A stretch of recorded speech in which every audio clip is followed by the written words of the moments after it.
Sola Mahfouz and Malaina Kapoor are the co-authors of Defiant Dreams. It's the story of how a Stanford student helped tell the story of an Afghan girl's fight for her education and independence. Welcome, Sola and Malaina. Thank you. Yeah. Excited to have you both on. Tell us a little bit about your personal lives. I guess it's a lot to unpack because this is an incredible story. So maybe tell us just how you got together. Malaina, do you want to go Sure, I ahead? can start. So, I mean, I'm sure we'll get into Sola's amazing story, but Sola and I were first connected actually in the middle of COVID during the pandemic. So we weren't able to meet in person for a long time, but Sola started telling me stories from her life, and I started writing them, and that became the basis for this book, Defiant Dreams. And you know, I think the power of this book is that on one hand, it's Sola's story of how she was able to secretly educate herself and escape Afghanistan, but it's also the story now of millions of girls and women who are in Afghanistan who are being denied an education and who are living lives so similar to the one that we chronicle in the book.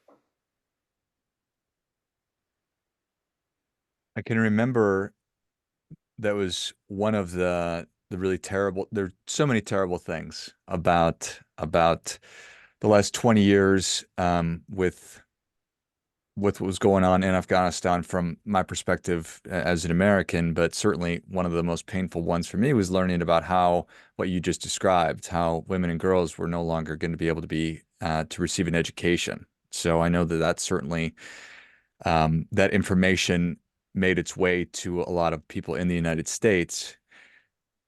Has any of that changed? I mean, I think it's important to remember really that what is happening, it's not the 20 years, it really goes back to the time of, the resistance that started against the Soviets, and that what led to then the civil war, and then the Taliban. And it really, what we see today is really the shadow of, what happened in those times. Defiant Dream is, the story of Afghanistan and also the story of my life over decades. And for example, and it was not like that all the time, of course. My mother, for example, went to school, became a professor at Kabul University, and then the civil war started, and then the Taliban, everything that she had was lost. And then when in 2001, when Taliban were ousted by the US and its allies, the schools were reopened. And, my mother was like, this generation of her kids are not going to be uneducated. And she would often say, do you know how it feels to have a mother who's educated but see her kids raised uneducated? And so, but that came to an abrupt end. When I was 11 years old, I was forced to stop going to school. A group of men came to our door and threatened us if we continued to going to school. And so from that day on, the restriction on my life only continued to increase. And I was allowed to leave home, like over the years, as I started to grow up, I left home only a couple of times a year. And whenever I did, I had to wear this suffocating burqa that covered me from head to toe. But, meanwhile, it was not the same for the boys. My brothers were going to school and they were like academically thriving and they had purpose in life. And and I felt jealous and I had so many questions of why I can't do the same. And and it's like, this is like, and then I started learning English and then like math and science. And when I was 16, I did not even know how to add and subtract. But then from that on, like using Khan Academy in 3 years, I was able to go to study college level calculus and physics.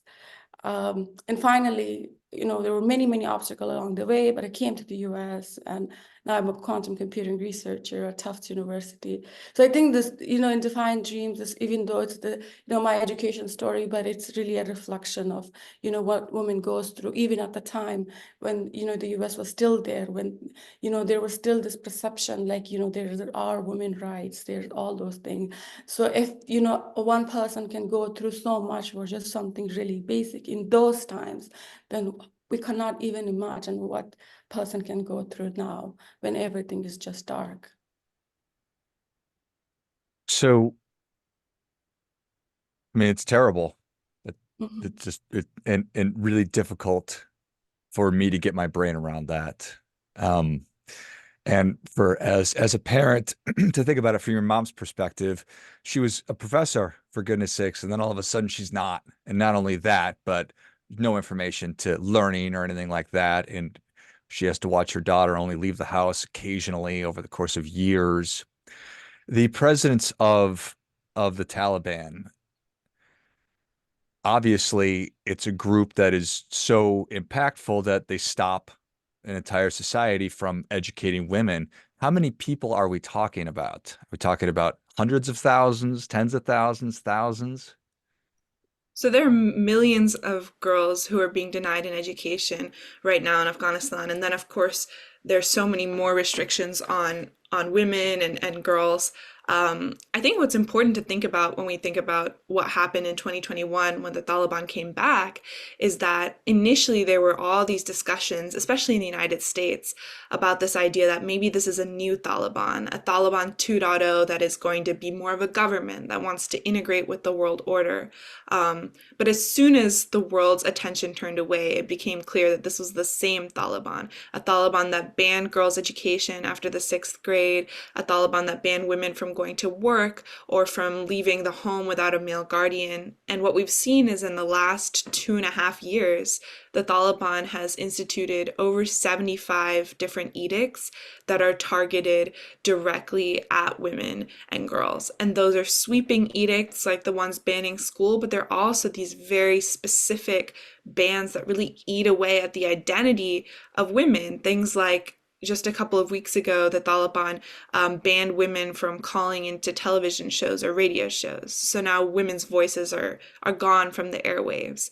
Women over the summer were banned from going to beauty salons, which sounds trivial until you think about the fact that it was the last place in Afghanistan for women to gather, for women to make money, and for women to experience something that would, set them apart, remind them of their individual identities. And that's the really profound restriction that we're continuing to see week after week in the country. And it's also very interesting is that, even yesterday I was talking to some of my nieces in Afghanistan, and they were telling me that, they still can go to like a madrasa, but yet they can't go to like a school. And it's so like, I was thinking about it. So are they really like against women stepping out of the house or a girl after sixth grade, or is there like really against the education, like the liberal education that maybe help them resist them in some ways? So I think that's also really really like important to really to think, because this generation, they're going to make this, they'll force them to not go to school, but then yeah, eventually they're going to be accepted as a normal, so they're not going to be like this resistant to this, those ideology that suppress them and oppress them. So you believe that that is the motivation Of of these course. edicts of not allow. Mhm. So what was it that changed for you in your situation at age 16? You're not able to add or subtract, but not anymore. Now I'm going to get this information. Yeah, so when I was 14, I really I had like so many questions, like why am I here? Like what's the meaning of life? What's my purpose? It's like every day was the same rhythm, just even I would like tell my cousin, like, you just like cook, clean, and watch TV. So like this was like the rhythm of life, and I couldn't like see beyond, like how can this lead to anything? Like what's the meaning of my life? Why I'm here? And everything. And then I saw, meanwhile, my brother, they would wake up to go to school. They were like they were learning English to take the IELTS exam to go to Europe and all of that. So, and I didn't have that. And then that time, my grandfather was a huge influence on me, even though he was not alive, but he had like so many saying that like that was still alive in our houses. And it was, if you know English, it's like opening a window to the world. And I just felt like the world around me was like dark and chaotic. At that time, there was a lot of political turmoil. There was, the Taliban were like always, there was like target killing, there was suicide bombing exploding, and around the world too, there was so much happening. And so that's when I was like, I will start doing it. Like at least that's a path. And in over 2 years initially, like I would watch for hours and hours BBC or CNN, and I would understand a word or two, but that was enough to keep going. And then in 2016, my brother was going to Pakistan for a medical reason, and I asked him, just bring me anything that's in English. So I was watching all the time was news, and already there's war around me where I was living, and then there was war on TV. And so, among other things, he brought me Time magazine. And as I was flipping through the pages, I come across Sal Khan, a Khan Academy. And immediately I felt like this is what I wanted. It's about learning anything, any like math, science, anything. And so I immediately looked up on my laptop.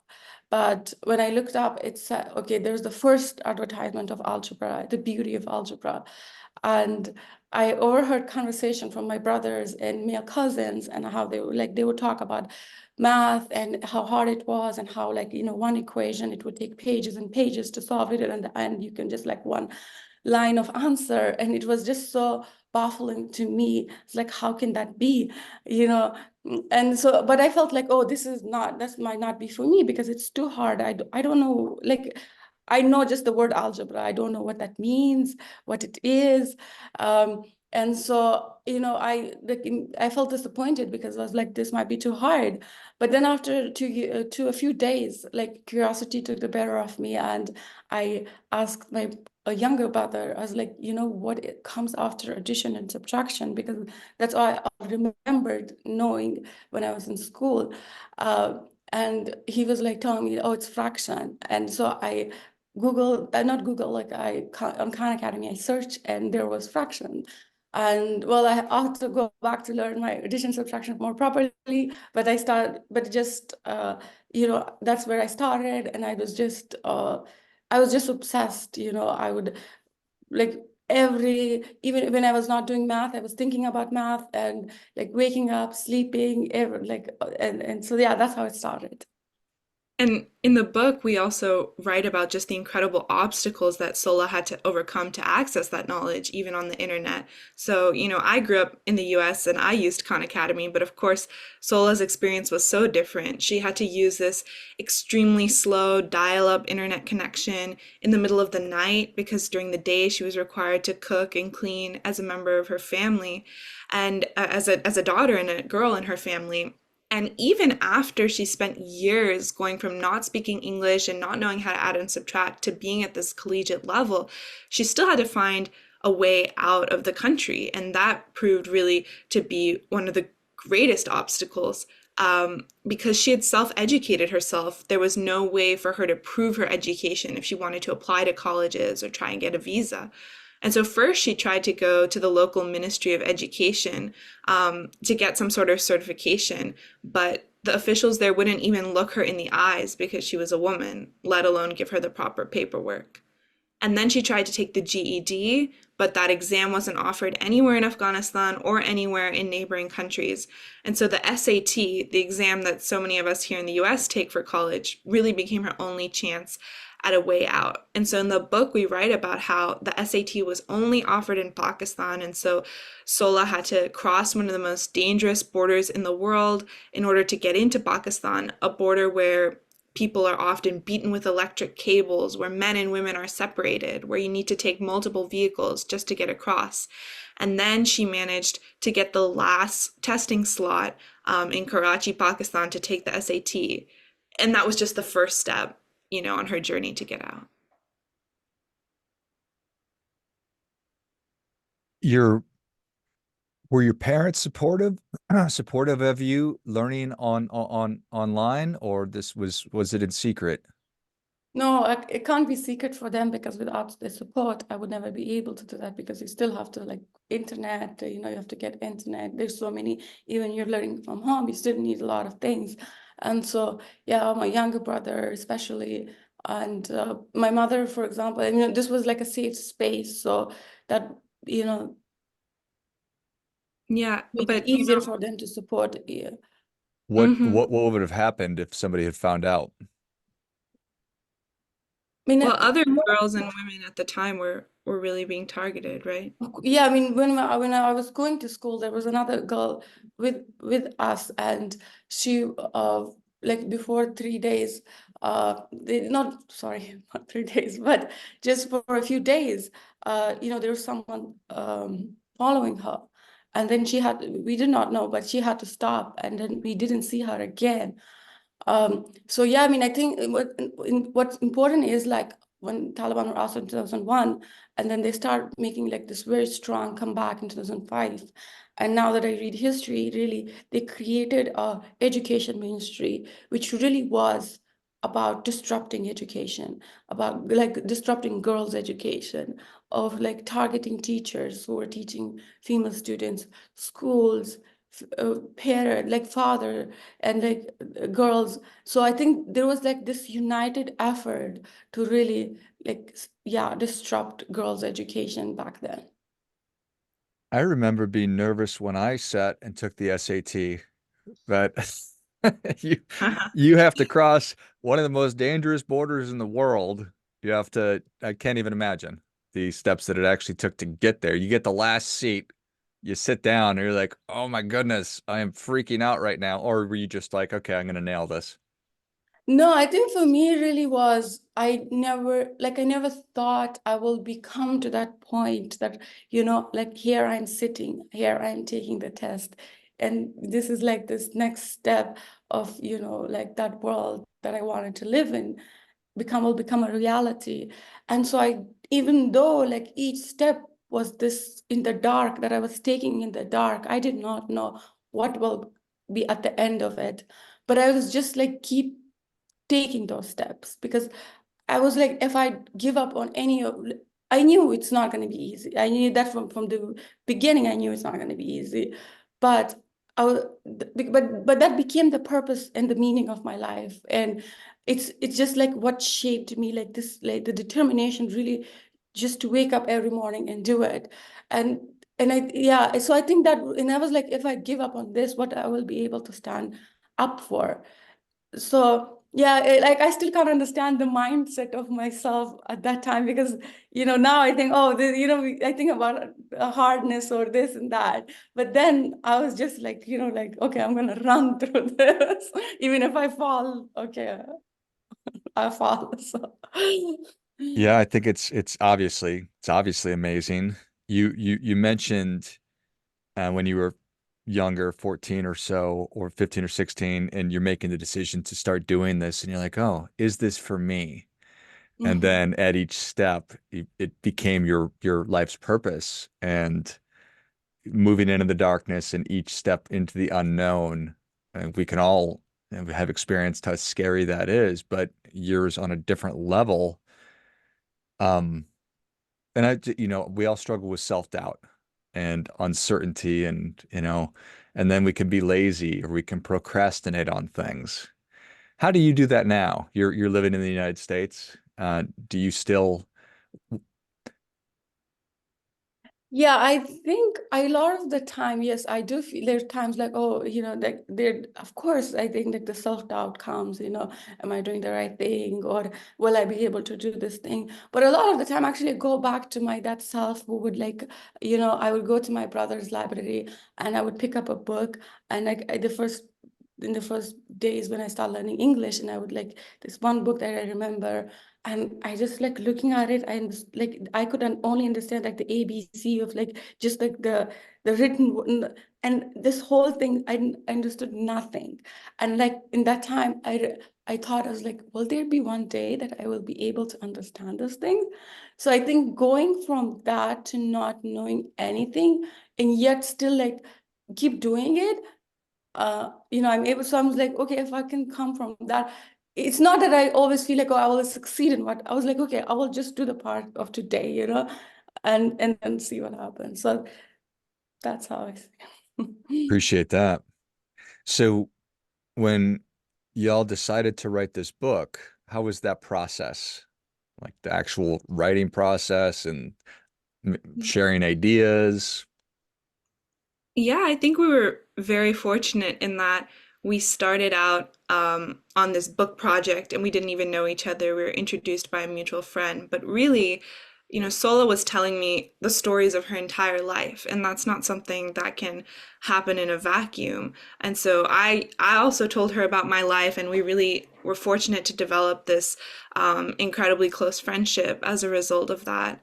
Um, and I think also, we started writing the book in 2020. And so we thought this would be really Sola's story, and it would be a difficult story to tell, but also one that ended um, on a very inspiring note. And of course, it is an incredibly inspiring story, but it has a new tenor after what's happened in the country in 2021. The fact that there are now those millions of girls and women who are experiencing restrictions. And I think something that was important to us was to highlight the idea that, so many journalistic perspectives of Afghan women really do erase their identity, paint them as victims, and we are so rarely given the opportunity to see inside, through that burqa and understand what are the actual lives of women and girls in Afghanistan like, what are their hopes and dreams, but also what do they do for fun, what kind of music do they listen to, what's the relationship between a generation of daughters now who is fighting for freedom every day and a generation of mothers who's known what that freedom can feel like but fears for their daughters, in this new government and this new time. These are the questions that were really important for us to explore in the book, and I think it was our closeness, our friendship, and also our similar cultural backgrounds that throughout the writing process really allowed us to express that in Defiant Dreams. I love it. I'm sure it's been really, really well received. What is next for both of you? Well, yeah, I'm currently working on a novel which is set in Afghanistan, and it really explores. It's an epic novel, and for example, in 2001, this new Afghanistan that was created, there was this two generations. In some sense, this was the story of Afghanistan.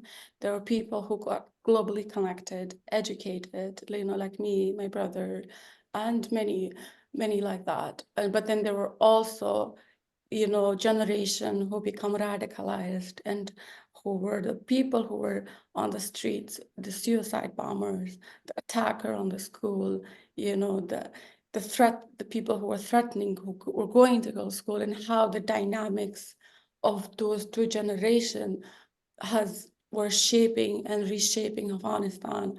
And it's like at the end of it, who wins? It's this generation wins. And it's also about going back to history, because one thing I learn in life is that, deep crisis has long memories.